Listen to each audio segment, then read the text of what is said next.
I was looking up at the sky and I said to Jerry, Lalu saya lihat ke langit dan katakan kepada Jerry, isn't it a beautiful night? wah indah sekali malam ini ya. All the stars, Bintang-bintang, the moon. bulan, And there's silence, no response from Jerry. dan kayaknya sepi, nggak ada sambutan dari Jerry. And then all of a sudden he says, Tiba-tiba suami katakan, I don't know how you can see the stars. saya tidak tahu gimana caranya kok kau bisa lihat bintang. For the sweat in our eyes from walking so fast. Di mata yang berkeringat karena karena saya berjalan begitu cepat. Jerry was hoping for a romantic stroll in the moonlight. Jadi sebenarnya yang diharapkan Jerry adalah ada satu suasana romantis di bawah sinaran bulan. And he says, Janet, can't you be balanced? Dia katakan, Janet, apakah tidak bisa kau buat seimbang? He said, you start walking and you go to extremes. Karena begitu kau berjalan langsung cepat sekali.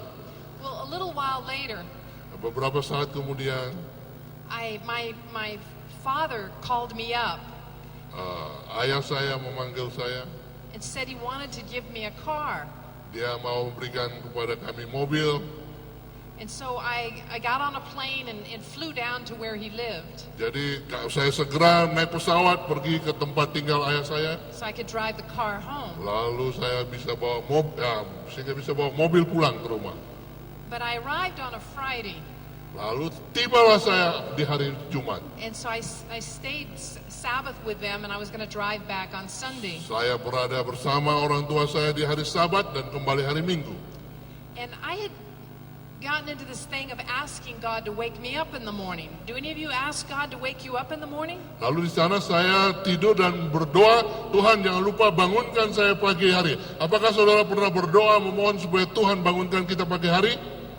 I have found with my busy life, Saya temukan dalam kesibukan hidup saya, the only way I can find time for God satu-satunya jalan yang bisa ada waktu bersama dengan Tuhan, is to let Him choose the time. ya mengizinkan Tuhan yang memilih waktunya agar bertemu dengan kita. And I'll tell God, I've got to start getting ready by this time for work. Dan saya katakan kepada Tuhan, saya sudah mulai siap untuk bekerja Tuhan. So if you want me to spend time with you before I have to start getting ready, then you need to wake me up. Jadi Tuhan kalau memang kau mau bertemu dengan saya, jadi bangunkanlah saya pagi-pagi hari sebelum saya mulai bekerja. And I claim that promise in Isaiah 50 verse 4. Jadi itu saya minta berdasarkan buku Yesaya 15 ayat 4. The last part of it says, morning by morning He awakens me. Di mana kalimat terakhir katakan, dari pagi ke ganti pagi dia membangunkan saya. It's a scripture talking about Jesus, Ya, Alkitab itu menceritakan tentang Yesus but it applies to our life. dan bisa diaplikasikan dalam hidup kita. So that morning, Sabbath morning, God woke me up early. Jadi pagi itu di tempat rumah orang tua saya, Tuhan bangunkan saya pagi-pagi, benar. But I didn't want to get up. Tapi saya malas bangun. So I slept a little bit longer than I should. Akhirnya saya tertidur lebih lama dari yang seharusnya. Then I knew I needed to get up. Lalu akhirnya saya pikir saya harus bangun.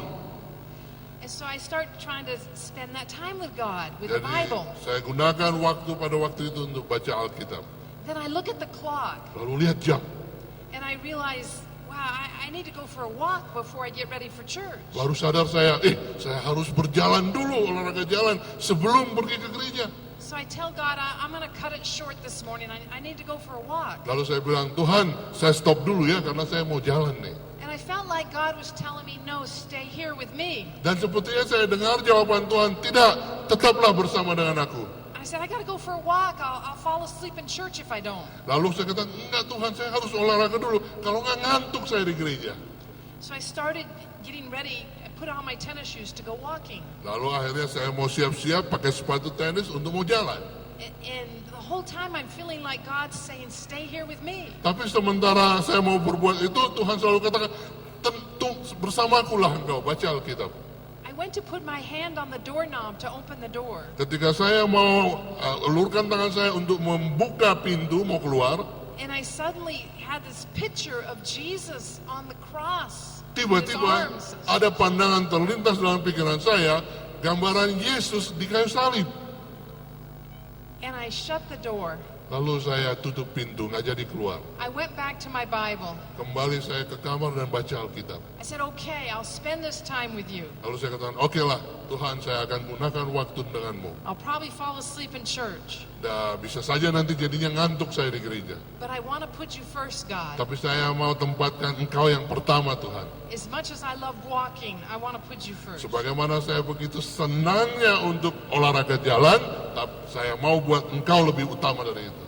That morning, Pagi itu, as I chose to really choose to make God first, setelah saya ambil keputusan mengutamakan Tuhan daripada yang lain, God started pouring out His Spirit on me. Tuhan telah hadir dalam hidup saya dan saya memiliki pengalaman bersama dengan Dia. And the Bible's Scripture started speaking to me like never before. Akhirnya Alkitab itu benar-benar seperti berbicara kepada saya seperti saya belum pernah seperti itu, walaupun saya sudah pernah baca Alkitab. He was just pouring out His love on me. Bahkan menunjukkan banyak cinta Tuhan kepada saya.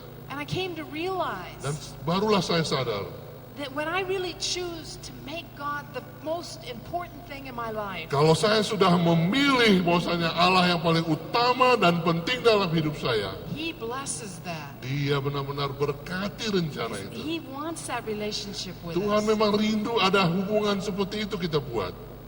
But how do you do that in a busy world? Tapi bagaimana kita lakukan ini dalam kesibukan dunia yang kita miliki? I remember I loved TV, Saya ingat saya sangat suka nonton and I TV. loved movies, Apalagi film. but I knew that they were keeping me from really knowing God. Tapi saya tahu betul kalau saya lihat itu maka itu akan membuat saya terhindar habis waktu bersama dengan Tuhan. I mean, the movies and TV were a whole lot more fun, it seemed like. Karena memang kelihatannya TV dan film lebih menarik daripada baca Alkitab. And we didn't have a TV. We'd gotten rid of it. Akhirnya kami singkirkan TV di rumah. And yet I still wanted to watch it. Tapi saya kepengen juga nonton. And we traveled a lot. Dan kami banyak mengadakan perjalanan. So in motels, get the kids to sleep, I'd turn on that TV. Kalau dalam perjalanan, kami nginap di motel, kami tidurkan anak. Setelah itu saya coba nonton TV. And I'd watch all the ugly junk on it. Dan saya nonton semua film-film sampah itu. And doing that, I didn't want to spend time with God anymore. Jadi karena melakukan itu, jadi tidak ada waktu lagi untuk Tuhan. It would make the Bible seem boring. Bahkan baca Alkitab pun membosankan. And I remember one day, I knelt down by my bed. Suatu kali saya ingat, saya bertelut di samping tempat tidur saya. And I said, God, I really want to know you. Saya berkatakan, Tuhan, saya benar-benar kepengen tahu tentang Engkau. But I struggle with the Bible. Karena saya sepertinya sangat susah baca Alkitab. God, how can I know you? Tuhan, bagaimana saya bisa mengenal Engkau? And just this strong impression. Nah, kemudian berikan kepada saya impresi yang kuat, kesan yang kuat. I don't want you to watch TV anymore. Sepertinya Tuhan kasih kesan yang kuat bahwa Tuhan bilang, jangan nonton TV lagi. I said, how? I don't even own one. Lalu saya bilang, saya nggak punya kok. But I was constantly thinking about the movies, Tapi saya selalu mikir-mikirkan tentang film yang sudah saya tonton. reliving in my mind the scenes in the movies. Sepertinya hidup ganti-gantian itu pikiran film tersebut dalam pikiran saya. And God told me to stop. Lalu Tuhan katakan, hentikan itu. I said, I can't, I'm too weak. Saya katakan, nggak bisa Tuhan, saya lemah sekali. And as I just felt God saying to me, you step out in faith and do it. Sepertinya Tuhan berkata, keluar dan lakukanlah itu dengan imanmu. I can give you the strength to do it. Aku akan memberikan kekuatan bagimu untuk melakukannya. And as I went out of that bedroom, Lalu ketika saya keluar dari kamar tidur, I just felt this victory come over me. saya merasa ada kekuatan untuk menang dalam diri saya. Taking away the craving, the addiction to the movies and the TV. Sepertinya sudah diambil rasa suka untuk nonton itu tidak ada lagi dalam diri saya. As I made the determination that I would not watch it anymore. Hal itu terjadi karena saya sudah ambil keputusan, saya tidak mau nonton itu lagi, hanya untuk menggunakan waktu bagi Tuhan. Since that time, that was many years ago, Sejak saat itu yang terjadi beberapa tahun yang lalu, I am in a lot of motel rooms, Saya sudah menginap dari hotel ke hotel. and many times alone. Dan sering kali sendiri, And it used to be that TV just staring at me. I'd have to turn it on. dan biasa itu TV di kamar sepertinya melotot supaya minta dinyalain.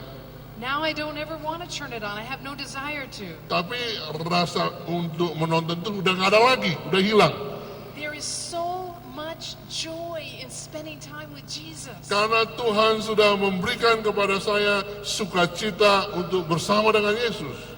That I have no desire for it anymore. Sehingga tidak ada lagi keinginan untuk melakukan itu lagi. If you find yourself drawn to the things of this world, Kalau Anda temukan bahwasanya Anda telah hanyut terhadap ketertarikan dunia ini, get to know your Jesus. ya beritahukan itu kepada Tuhan, kenali Tuhan.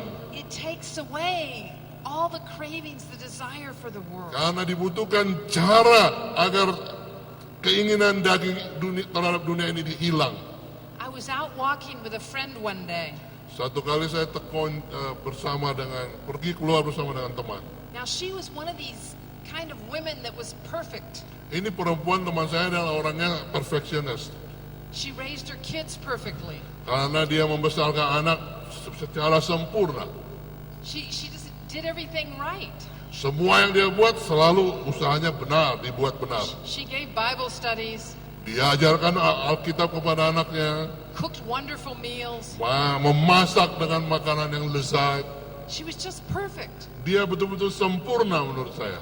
So we were out walking one day together. Satu kali kami berdua berjalan, And all of a sudden she says to me, tiba-tiba dia katakan kepada saya, she said, this thing about God, lalu dia katakan, coba terangkan sesuatu tentang Allah.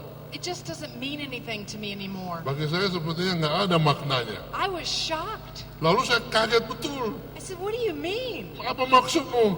She said, well, Jesus dying on the cross, it just doesn't mean anything to me anymore. Dia bilang, saya tahu Yesus mati di salib, tapi saya nggak ngerti apa maksudnya buat saya. I couldn't believe it. This was this perfect woman. Saya nggak percaya, saya lihat dia ini adalah manusia yang sempurna. She was always in church, Dia selalu hadir di gereja, helping everybody. bahkan tolong semua orang.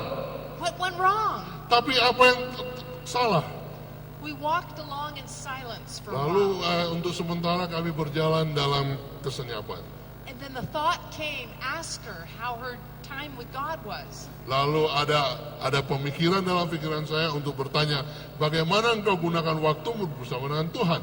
She said, I haven't been spending time with God. Dia katakan, saya kayaknya belum pernah menyiapkan waktu untuk Tuhan. I said, you mean you haven't been reading the Bible and talking to God? Lalu dia katakan, jadi maksudmu kau nggak pernah baca Alkitab berkata-kata sama Tuhan? She said, no, I've been too busy. Tidak, karena saya selalu sibuk. I said, well, that's why it's become meaningless to you. Oh, itulah alasannya, bahwasanya segala sesuatu ibadah itu rasanya hambar. I don't know if you're feeling that way. Saya tidak tahu kalau saudara punya perasaan seperti itu. You're just not sure about God. Anda sepertinya tidak begitu yakin tentang kuasa And Tuhan. it's just not meaning anything to you. Sehingga tidak ada maknanya lagi. You gotta spend time with Him Ayo gunakan waktu dengan Tuhan. for it to become meaningful. Menjadi benar-benar bermakna.